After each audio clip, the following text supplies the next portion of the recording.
Welcome to day 2 of the Solstice Challenge.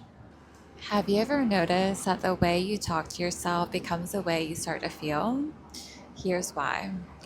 Our brains learn through repetition. Think about learning to drive a car.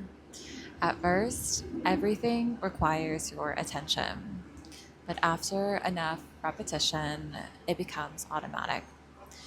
Your brain creates pathways that make that behavior easier over time. The same thing happens with the stories we tell ourselves. If you've been repeating thoughts like, I'm not good enough, I'm always behind, or nothing ever works out for me, your brain becomes familiar with those thoughts.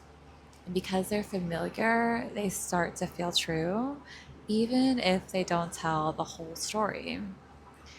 Those thoughts influence your emotions. Your emotions influence your nervous system.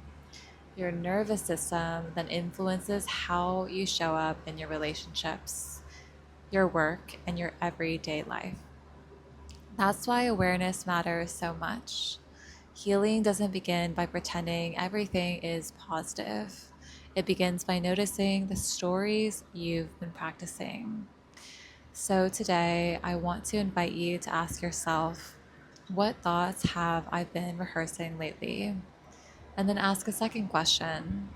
Is this an objective fact, or is it a familiar story that I've repeated so many times it started to feel true? You don't have to force yourself to believe the opposite today.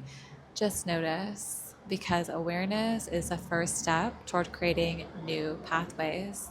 And every time you practice a new way of speaking to yourself with honesty, compassion, and curiosity, you give your brain an opportunity to learn something different. Small shifts, repeated consistently, can create profound change. I'll see you tomorrow for the next practice in our 11 Days of Becoming challenge.